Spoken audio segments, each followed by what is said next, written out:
Buenas tardes, compañeros de la sección G. Bienvenidos a la transmisión de hoy. Voy a esperar que se conecten unos por ahí. Voy a dar un minutito mientras terminan de conectarse, ¿verdad? Estamos entonces para empezar la transmisión.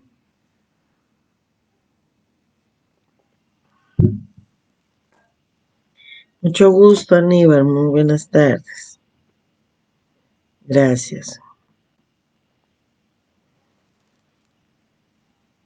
Buenas tardes. Muchas gracias por irse incorporando. Buenas tardes. Mucho gusto. Vamos a dar un minutito ahí para que se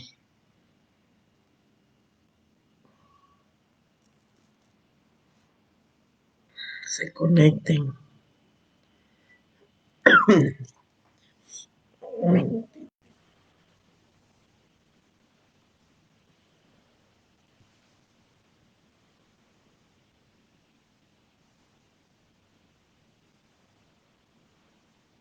Buenas tardes.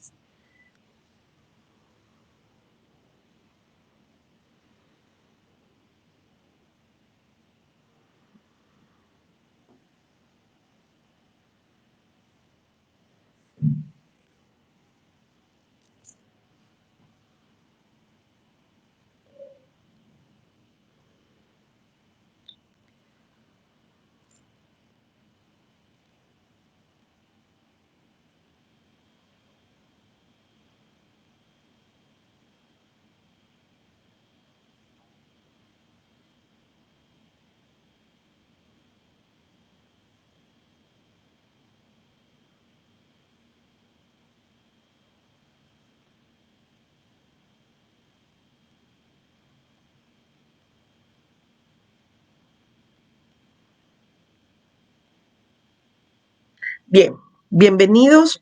Buenas tardes, mucho gusto. Por favor, bienvenidos todos los de la sección G. Vamos a empezar la transmisión de hoy. Ya saben ustedes el método. Les envié las guías a su cuenta Classroom. Están también aquí en la página del Facebook Live. Y también esta sección tenemos chat de WhatsApp, también se envió por ese medio. Entonces, las guías las tienen todos allá a mano. Y ahorita ya solo hay que tengan su constitución y su código civil a mano, porque son de las dos que vamos a hablar básicamente. Vamos a hablar de otras leyes, pero básicamente si quisiera. Código civil, por favor, siempre a mano, y su constitución política para empezar. Vean, hoy vamos a explicar 3 guías. La 6, la 7 y la 8. Los temas son la persona y la personalidad jurídica o la personalidad civil, ¿de acuerdo? Yo parto en el sentido de que son temas que ustedes de alguna forma ya estudiaron en el curso de Introducción al Derecho 2 y también en el curso de Derecho Romano. Pero siempre es bueno que ustedes den una leidita y un repasito, no les cae nada mal para que ustedes se vayan familiarizando con las figuras. Pues fíjense que nuestro primer tema es, espérenme, algo me moví aquí. Permítanme, así. Nuestro primer tema entonces es la persona. De la persona trata la guía número 6, ¿verdad? Y siempre, ahí se recuerdan que estas guías son orientaciones, ¿verdad? Una orientación para estudiar. Entonces ahí tenemos el tema de las personas, como les repetía, hay 3 columnas en esa guía. Vayan viendo la guía, por favor.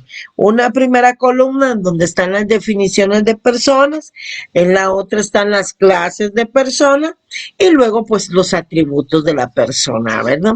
En la siguiente guía tenemos un listadito, los atributos de la persona. Finalizamos con la guía 8, el tema de personalidad jurídica. Entonces vean, el tema de la persona, pues es aplicable e importante en todo el derecho, ¿verdad? No es un tema específico del derecho privado o específico del derecho público o solo para el derecho civil, no para el derecho penal, etcétera. Aplica para todo. ¿Por qué? Porque la persona es el elemento esencial más importante del derecho civil. Y no solo, repito, para el derecho civil, sino que para todo el derecho. Pero como hoy estamos analizando en relación al derecho civil, pues es importante la persona en sí, es importante la persona en relación a su familia, es importante la persona en relación al cuidado y protección de sus bienes, en cuanto al cumplimiento de sus obligaciones y la transmisión de los derechos que no se extinguen con la muerte, o sea, todos esos derechos e intereses de índole privado. La persona, como les decía, es importante en el derecho civil, en el penal, en el administrativo, en el constitucional, porque, insisto, a través vamos al analizar la EA, pues vamos a analizar toda esa serie de derechos y obligaciones que le asisten, ¿verdad? No olviden que la palabra persona se deriva de per y sono, que era sonar mucho o resonar. El derecho crea y reconoce reconoce también a la persona colectiva dentro de su clasificación, ¿verdad? La persona colectiva, no olvidemos que está integrada por varias personas individuales o seres humanos, pero que forman una entidad diferente. No es que la persona jurídica sea o colectiva sea humana o sea humana o sea individual, ¿verdad? Entonces ahí siempre debemos de tener mucho cuidado, y la persona, no olvidemos, en sentido jurídico, pues es un sujeto activo o pasivo en las relaciones jurídicas, ¿verdad? Ustedes en la primera columna ya les dije que tienen dos definiciones de persona individual y una de persona colectiva. El sujeto de derecho, por ser persona, ya es titular de derechos subjetivos, como por ejemplo, tiene derecho a un nombre, ¿verdad? Tiene derecho a una nacionalidad, tiene derecho a que se le proporcione alimentos, tiene derecho a su filiación, así como las personas jurídicas también tienen un nombre, solo que ahí se le llama denominación social o razón social. También tienen un patrimonio, ¿verdad? Y deben ser constituidas. Deben ser titulares de derechos para contraer las obligaciones. Entonces, repito, ahí tienen a la persona individual, su primera definición en la guía, y nos indica el maestro Castanto Beñas que en sentido jurídico, que es el sentido que le interesa al derecho y en especial al derecho civil, pues tenemos que persona es todo ser capaz de derechos y de obligaciones, ¿verdad? Que es el sujeto de derecho, dice Marcel Planier, y luego aparece una definición de lo que debemos entender por persona colectiva. El maestro Ruggiero nos indica que es toda unidad orgánica resultante de una colectividad organizada de personas o de un conjunto de bienes y a los que para la consecución de un fin social durable y permanente es reconocida por el Estado una capacidad de derechos patrimoniales.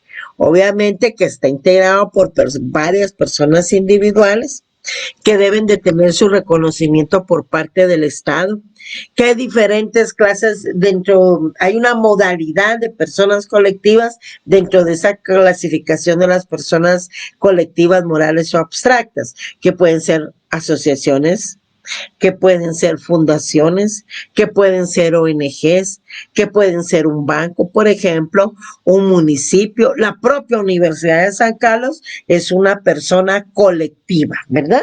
Moral o abstracta. Entonces, a eso obedece las clases de personas, ¿no? Ahí lo tienen entonces. Pero cada persona, pues debemos de ubicarla Si vamos a querer que cumplan con sus derechos y obligaciones, hay que ubicarla en un lugar determinado. Por eso es un atributo de la persona el domicilio, por ejemplo, y sus diferentes clases que ya vamos a ver.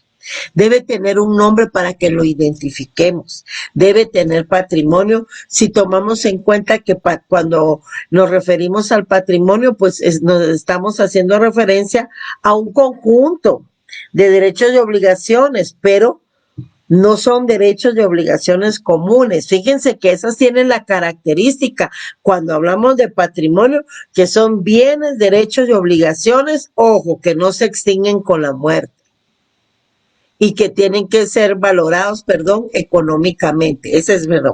A eso quiero hacer referencia. Repito lo que dije, que cuando hablamos del tema de patrimonio, estamos hablando de los bienes, derechos y obligaciones que tienen una estimación pecuniaria, un valor económico. Por eso se llama patrimonio. Y que el patrimonio está integrado por dos elementos, un activo y un pasivo. En el activo incluimos todos los bienes, todos los derechos, y en el pasivo todas las deudas, todas las cargas, siempre que tengan un precio. Pero el patrimonio es un atributo de la persona. La nacionalidad, por ejemplo, el estado civil, ¿verdad? Y su capacidad son elementos entonces de los atributos, son atributos de la persona individual o colectiva, ¿verdad? Entonces, deben tener cuidado también, hay que ser cuidadosos, ¿verdad?, en que la persona colectiva pues debe ser constituida, ¿verdad?, y debe tomar alguna forma legal, ya sea en escritura pública, por ejemplo, si hablamos de una fundación o de una ONG, y para que sea reconocida por el Estado y que pueda ser considerada como persona y pueda ejercer sus derechos y sus obligaciones, ¿verdad? Entonces, por eso debemos de tenerlo claro. El sujeto de derecho es titular entonces de esos derechos inherentes a los mismos, ¿verdad? Entonces, podemos pasar ahora al tema de... vamos a ver la regulación, algunos aspectos de la regulación legal. Como estamos hablando de la importancia de la persona individual y ya vimos que es un elemento esencial, fundamental dentro del campo del derecho, pues no olvidemos, ¿verdad? Como aquí debemos de tener nuestro codiguito, que el libro primero precisamente así se denomina: de las personas y de la familia. De las personas y de la familia. Vean que el título primero se refiere a las personas y que el capítulo primero es de las personas individuales, ¿verdad? De las personas individuales. Es tan importante la persona que tiene protección no solo a nivel constitucional, sino que hay tratados internacionales que protegen precisamente a la persona, ¿verdad? La protegen, la cuidan, es un fin supremo del Estado. Entonces, quiero que vean en su Constitución, que vamos a ir viendo diferentes temas.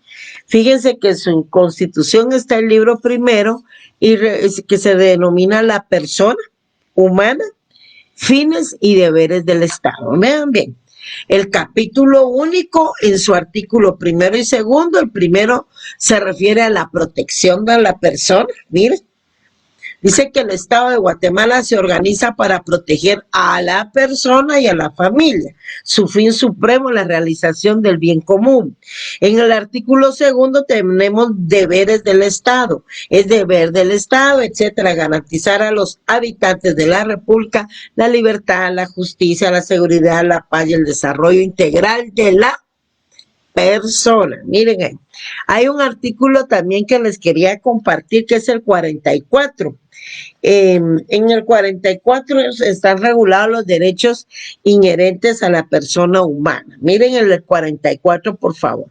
Vayan, tengan a mano sus instrumentos legales, porque si no los tienen a mano, si no van subrayando, si no van haciendo apuntes, entonces les va a costar entender el derecho civil, porque solo así no se estudia, que ahí después miro, oigo, o miro otra vez el video, no es así. Si ustedes no tienen la plena disposición de leer por sí mismos, ¿verdad? De cuando termine la clase, ustedes deben de leer. Mire, hoy tenemos, por ejemplo, 3 artículos del Código Civil que estamos utilizando para esta cuestión. Pero volvamos al artículo 44. Estamos hablando del tema de las personas. Y vean, el 44 constitucional, ¿verdad? Dice, derechos inherentes a la persona humana. Los derechos y garantías que otorga la Constitución no excluyen otros que, aunque no figuren expresamente en ella, son inherentes ¿a quién? A la persona humana. Y luego ya sigue, ¿verdad? El interés social prevalece sobre el interés particular, serán nulas, etcétera. Todo este tipo de regulaciones, pero yo quería que ustedes tomaran conciencia que en el artículo 44 constitucional están los derechos inherentes a la persona humana. Pero no solo está aquí en la Constitución, no solo el libro primero del Código Civil lo dice, no, fíjense que hay instrumentos de carácter internacional como la Declaración Universal de Derechos Humanos, que regula también aspectos relacionados con la persona y su protección. Y también el Pacto de San José de Costa Rica, que contiene la Convención Americana sobre los Derechos Humanos. Bueno, entonces volvemos a lo mismo. Vienen a proteger a la persona, ¿verdad? Ahí está todo el asunto relacionado con la protección de la persona. Les comentaba que ahí tienen un listado de los atributos de la persona. En la guía 7, amigos, ahí tenemos los atributos de la persona individual, pero tenemos una pequeña definición en cada uno de ellos. Por ejemplo, en la primera tienen la capacidad y tenemos que la aptitud. Fíjense, ahí estamos hablando de aptitud para ser sujeto, de ser titular de derechos o sujeto de obligaciones, aptitud para ser sujeto activo o pasivo de relaciones jurídicas. Está el nombre como un vocablo para identificar a una persona, está el lugar, el domicilio, o sea, el lugar donde una persona se establece con ánimo de residir en él, debe tener un estado civil, un patrimonio que les acabo de comentar, que fue donde tuve mi lapsus ahí de equivocación, ¿verdad? Que el patrimonio está constituido por todos aquellos bienes, derechos y obligaciones que tienen una estimación pecuniaria. Y por último, pues entonces también tenemos la nacionalidad. Ya en la guía 8 tenemos el tema de la personalidad jurídica. Ya vimos entonces la persona como elemento esencial, importantísimo del derecho civil en este caso, pero es en realidad de todo el derecho.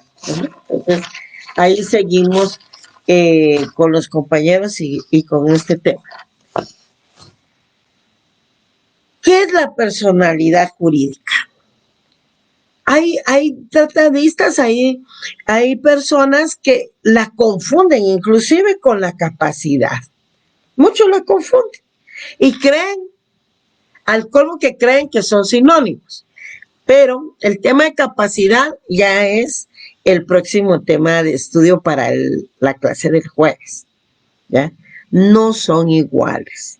La aptitud es una consecuencia de la personalidad, o sea, la capacidad, la aptitud, consecuencia de la personalidad, no son iguales. La persona por el nacimiento o aún antes tiene ciertos efectos, ¿verdad?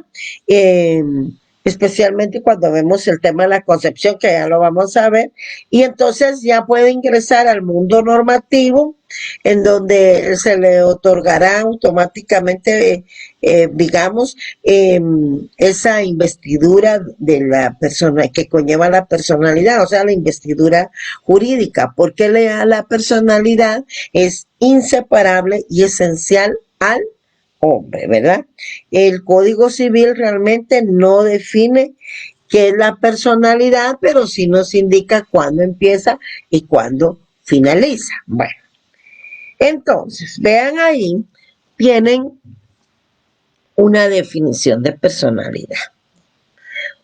Peña sostiene que la personalidad es una investidura jurídica que confiere aptitud para ser sujeto activo o pasivo de las relaciones jurídicas, ¿verdad? Bueno, definición.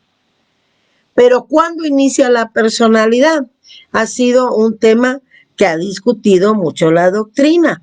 Y para explicar el tema de la personalidad, ustedes ya saben que existen 4 grandes teorías, ¿verdad? Con sus aspectos positivos y con sus aspectos negativos. Y por eso, precisamente porque no había una teoría pura que explicara realmente y convenciera el tema del inicio de la personalidad, pues aparece una postura ecléctica, especialmente que en la cual está fundamentada nuestro Código Civil. ¿Cuáles son esas teorías que tratan de explicar el inicio de la personalidad? Hay 4. ¿Cuáles son? Hay una del nacimiento, hay una de la concepción, una de la viabilidad y una cuarta posición, que es la posición ecléctica. ¿Qué aporta cada uno? ¿Qué aporta cada uno? Si vamos con la teoría del nacimiento, pues ella se fundamenta principalmente, es decir, su principal argumento es que la misma se produce en el momento del nacimiento. Realmente es una teoría que adoptamos del derecho romano, pero implica que el nuevo ser que tenga vida, el nuevo ser debe tener vida propia, independiente de la madre. Debe tener vida propia en la teoría del nacimiento, independientemente de la madre. Realmente es una teoría que tiende a imponerse actualmente y a predominar, la teoría del nacimiento. Luego tenemos, porque el nacimiento tiene lugar en el momento en que el feto ha salido completamente del claustro materno. Se requiere un ser, un nacimiento, y que ese ser tenga vida propia, ¿verdad? Doctrinariamente se discute, y ustedes lo sabrán mejor, si el feto, o sea, la persona que está por nacer, tiene o no personalidad jurídica. Existen diversas posiciones de orden público, inclusive disposiciones de orden público que protegen siempre el desarrollo del embarazo. Por ejemplo, en nuestra legislación, pues hay figuras que protegen el desarrollo del embarazo porque tienen regulado el aborto, ¿verdad? Y ya ven que genera tanta controversia que hay tendencias o hay legislaciones, mejor dicho, en donde quieren legalizar el aborto y hay legislaciones en donde no lo quieren legalizar y hay otras legislaciones que les son indiferentes, ¿verdad? Entonces, en eso debemos de tener cuidado. Ahora bien, ¿qué regula nuestra Constitución? Ya se me perdió mi Constitución. Vean ese artículo 3 de la Constitución. Regula el derecho a la vida. Véanlo ahí, por favor. Lean, por favor, porque si no leen, se van a confundir y van a estar haciendo argumentos o comentando cuestiones que ni aplican. Vean el derecho a la vida. El Estado garantiza y protege la vida humana desde su concepción, así como la integridad y la seguridad de la persona. Y es que ya pasamos entonces a la otra teoría, a la teoría de la concepción. ¿Y qué sostiene? Que la personalidad se origina ¿desde qué momento? En que la persona es concebida. Y ahí no tiene su fundamento en el artículo 3 de la Constitución Política. El problema es que resulta muy difícil comprobar el día exacto en que la mujer ha concebido, ¿verdad? Entonces, protege la existencia humana en cuanto que se origina el nacimiento, porque vean, están protegiendo a un ser que todavía no ha nacido, ¿verdad? Y ya tiene derechos y lo protege. Eso es lo que encontramos regulado en el artículo 3 de la Constitución Política de la República de Guatemala. Vean, estamos hablando de la concepción, porque claramente dice que protege la vida humana desde su concepción. Ya vamos a pasar al Código Civil y vamos a ir estableciendo algunas diferencias porque no quiero que se vayan a equivocar, ¿verdad? Ahí ya se me jaló el pelo. Entonces, la teoría de la concepción, repito, protege la existencia humana aún antes del nacimiento. Y ya vimos que está en la Constitución Política de la República de Guatemala. El artículo 1 del Código Civil, pues se refiere a la personalidad jurídica o personalidad civil. Fíjense, quiero por favor que cuando hable de una y de la otra ley, que es la Constitución, tengan ustedes bien claro a qué me estoy refiriendo. Vean, por favor, lean, porque si no leen, si no lo tienen aquí a mano, con ver la transmisión no se logra nada. Fíjense que el artículo 1 del Código Civil, ¿qué nos está regulando? Que la personalidad civil comienza con el nacimiento. Nacimiento, teoría del nacimiento, que ya hablamos. ¿Y termina con qué? Con la muerte. El Código Civil no nos proporciona una definición de personalidad, solo nos dice cuándo inicia y cuándo finaliza. Sin embargo, pongan atención ahí y vayan subrayando.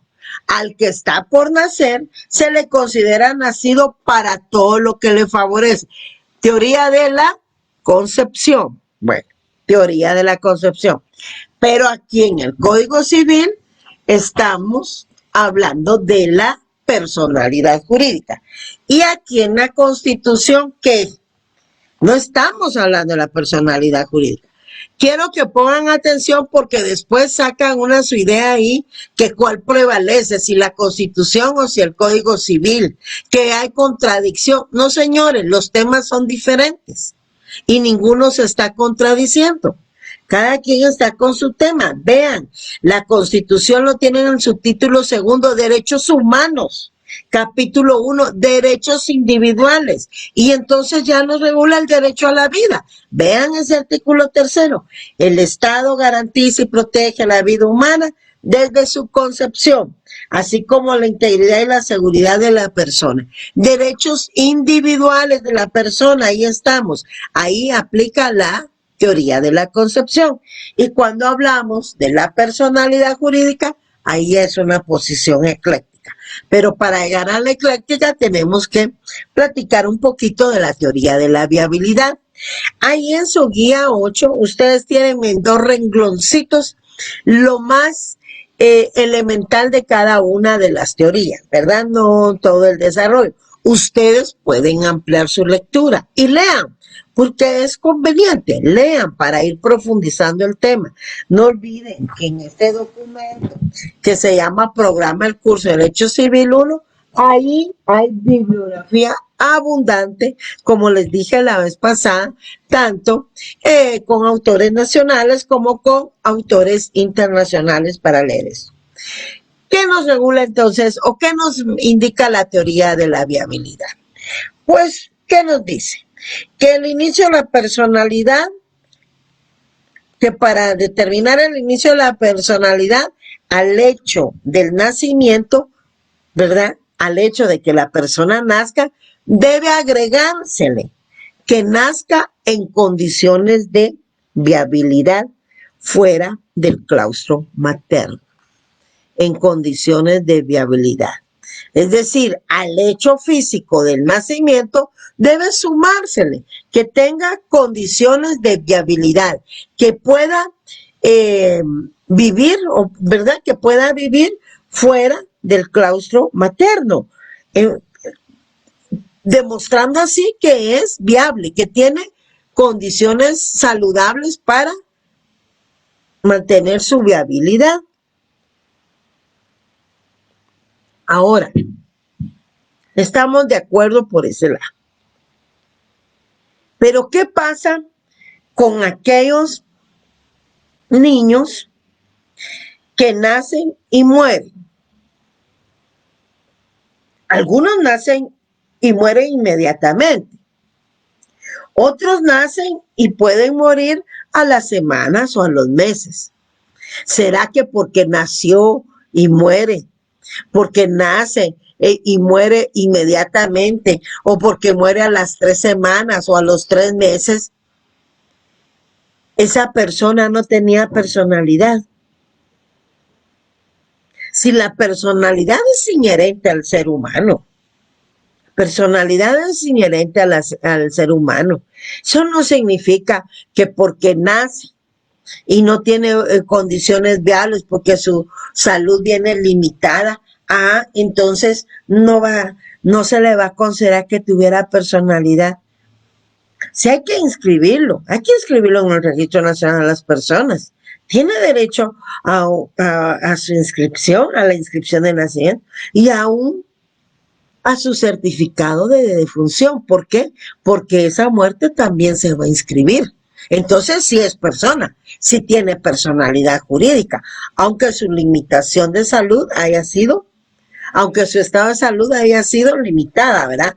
No tuvo las condiciones de viabilidad excelentes que le permitieran vivir independientemente del claustro materno, ¿verdad? Que pudiera seguir viviendo.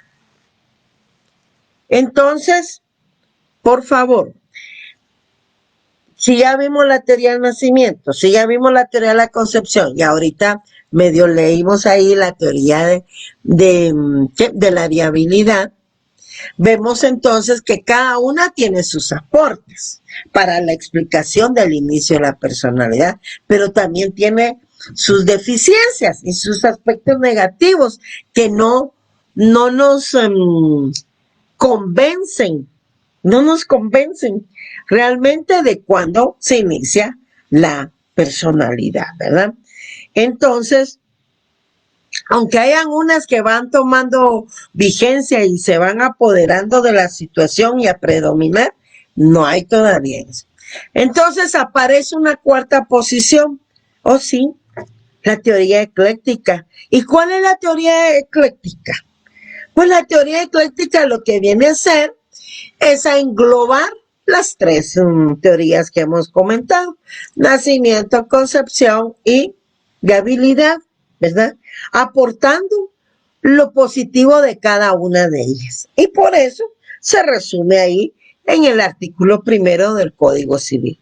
La posición que adopta el Código Civil en relación al inicio de la personalidad civil o jurídica es la teoría ecléctica, ¿ya? La posición que utiliza nuestra Constitución Política de la República de Guatemala para garantizar la vida es desde su concepción como un derecho individual dentro de los derechos humanos, ¿verdad?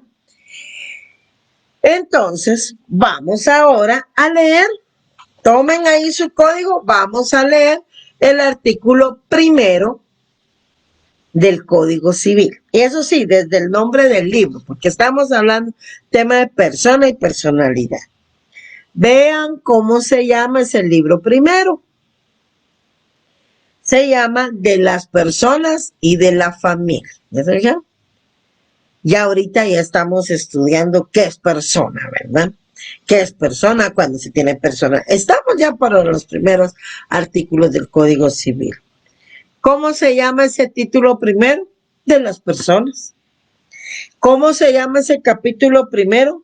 De las personas individuales, porque como les dije hace un momento, hay personas individuales y hay personas colectivas, abstractas o jurídicas. Esas personas jurídicas, abstractas o colectivas las encontramos en el capítulo 2. Miren ahí, capítulo 2 de su Código Civil, y se denomina de las personas jurídicas, ¿verdad? El artículo 15 lo que hace es una descripción o una enumeración de las personas que se consideran jurídicas o colectivas o morales. Solo quiero hacer una interrupción aquí. Dice, ¿qué pasa con los niños que nacen y mueren? No los inscriben. No. Y no los inscriben, solo los sepultan. Por supuesto, están cometiendo un delito. No los están considerando como personas. Sí, ellos deben de tener una inscripción de nacimiento, ¿verdad? Y si fallece, tiene que tener su inscripción de función. Eso no es lo correcto, lo que el compañero comentaba, que solo los nacen y los sepultan y no los inscriben, como que no existieran en la vida, ¿verdad? No los consideran como personas, ¿eh? Por supuesto que hay un hecho ilícito ahí. Ahora sí, volvamos entonces regresemos al artículo primero del Código Civil y leámoslo. Miren, tengan ahí a mano su código y sus marcadores y empecemos a apuntar, porque ustedes tienen que conocer su Código Civil, ¿verdad? No solo leer las hojitas aquí, no. Ustedes tienen que conocer el Código Civil, tienen que ubicarse, tienen que saber dónde están los libros, a qué hace referencia cada libro, para que vayan controlando el contenido de todo ese gran campo que se llama Derecho Civil. Vean que nuestro codiguito, miren, 5 libritos, es un código extenso. Bueno, leamos entonces. Personalidad, artículo primero. Pero es que dice, aparece inscripción del nacimiento, pero aparecen como mortinats, ¿sí? Así es. En RENAP sí los inscriben y les hacen acta. Es que eso es lo correcto, como dice Alejandra. Se inscriben, obviamente, es que es una persona, ¿verdad? Y obviamente también se registra la defunción, ¿verdad?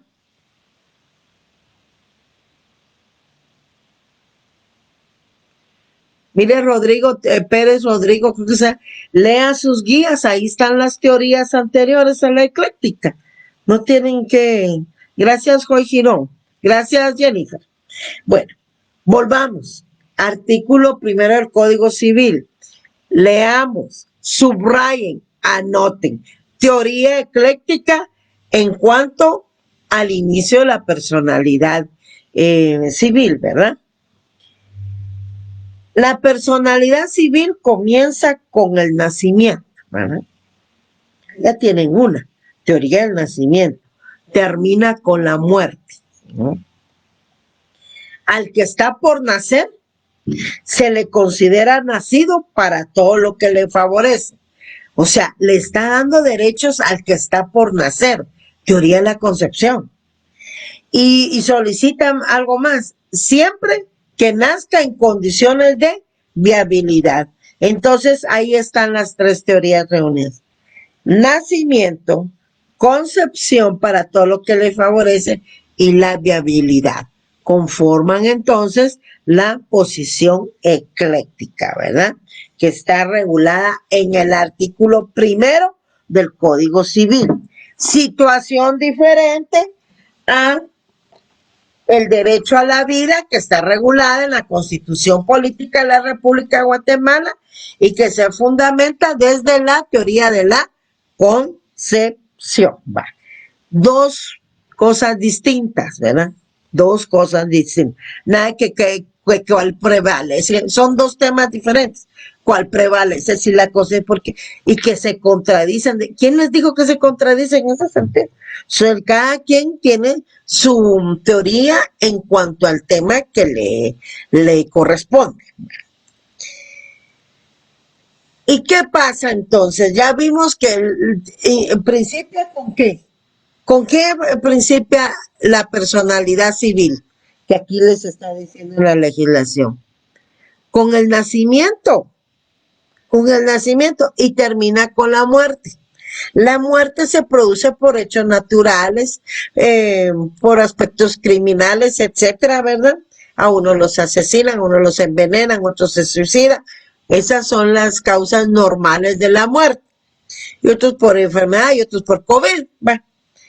Pero también hay una muerte civil, o sea, la muerte presunta. Esa muerte civil,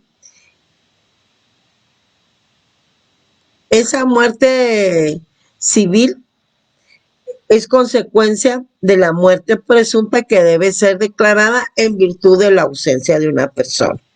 Ahí finaliza también el tema de la personalidad civil. Ahí vamos entonces. Entonces quiero que quede bien claro que estos dos instrumentos legales no se están contradiciendo, ¿verdad? Y que una trata un tema y el otro la personalidad. Bueno. Comúnmente sabemos que de un parto, es lo común, ¿verdad? Nace una persona. Es lo común. De un parto nace una persona. Nace un ser humano, solo un ser humano. Pero extraordinariamente también se sabe que de un mismo parto pueden nacer varias personas, 2 o más personas. Gemelos, siameses, mellizos, ¿verdad? Cuaches le llaman otros, ajá. Va, entonces, de un mismo parto nacen 2 o más personas, porque pueden ser trillizos y ya ven que llegan hasta quintillizos, ¿verdad? Entonces, cuando de un mismo parto nacen 2 o más personas, se consideran iguales en sus derechos. ¿Qué significa? Que desaparece esa institución de la mayoría de edad, del ser primogénito, ¿ya? De ser el hijo mayor, de ser el primogénito, y que esa condición de ser el primogénito le otorgue beneficios diferentes, supremos, especiales. No, eso no aplica, y en nuestra Constitución menos, porque en nuestra Constitución no existe. Nuestra Constitución y nuestro Código Civil considera a los hijos iguales en sus derechos, ¿verdad? Entonces, no existen derechos superiores ni privilegios que se deriven de la edad. No.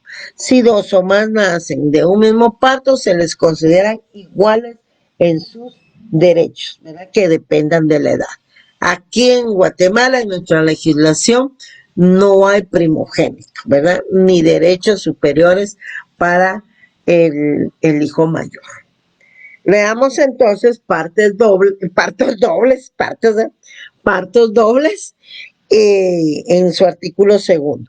Si 2 o más nacen de un mismo parto, yo ya no puedo ni leer, se considerarán iguales en los derechos civiles que dependan de la edad, porque aquí no hay primogénito, ¿verdad?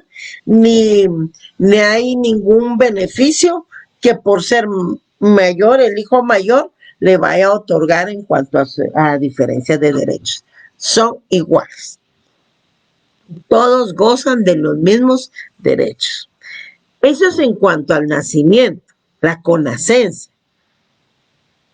Pero ¿qué pasa cuando en algún accidente de tránsito, de avión, qué sé yo, o en alguna catástrofe como estas que se originaron cuando las tormentas Iota Iota, que hubo lugares que se inundaron completamente y las familias desaparecieron, por ejemplo, ¿verdad? Y que murieron todas ahí al mismo tiempo. Entonces, esto se produce más en hechos accidentales. El, el efecto es el hecho de que esté regulado, es para que ellos no se vayan a alegar derechos de transmisión entre ellos. Es decir, aquella sucesión, derecho sucesorio, no. Lo vamos a ver específicamente en el tema cuando estudiemos el libro tercero, pero ellos no se pueden alegar derechos de sucesión. Leamos ese artículo tercero, por favor, con Morencia o con Morencia, como lo tenemos ahí en la guía de las dos formas. Si dos o más, fíjense pues, si dos o más nacen de un mismo parto, se considerarán, perdón, es el artículo tercero, me equivoqué, con Morencia. Si dos o más personas hubiesen fallecido, fíjense, aquí ya la muerte, de modo que no se pueda probar cuál de ellas murió primero, porque acepta prueba en contrario. Se presume que fallecieron todas al mismo tiempo, sin, ahí está la importancia, sin que pueda alegar transmisión de alguna de derechos entre ellas, ¿verdad? Ya entre los que quedaron vivos sí tendrán que alegar sus derechos de sucesión. Pero como les digo, es un tema que va a ser explicado ampliamente cuando estudiemos el tema del derecho sucesorio. Entonces, por favor, repito, con nacencia, cuando dos o más nacen de un mismo parto y se les considera iguales en sus derechos que se originen de la edad. ¿Por qué? Porque en Guatemala no está regulado que el primogénito o el hijo mayor tengan derechos superiores o privilegiados en relación a los demás. Y cuando se trata de la muerte de varias personas al mismo tiempo, como la que se produce en los accidentes, ellos no pueden alegar derechos de sucesión entre ellos mismos, ¿verdad? Porque se presume, de acuerdo a lo que nuestra legislación regula, que fallecieron todos al mismo tiempo. Entonces, compañeros, por favor, tengamos cuidado y expliquemos cada una de las cosas y por favor no olviden leer sus artículos en los que hacemos énfasis aquí en la transmisión. Yo les suplico que lean y lean, ¿verdad? ¿Qué más ahí? Vamos a ver. Ok.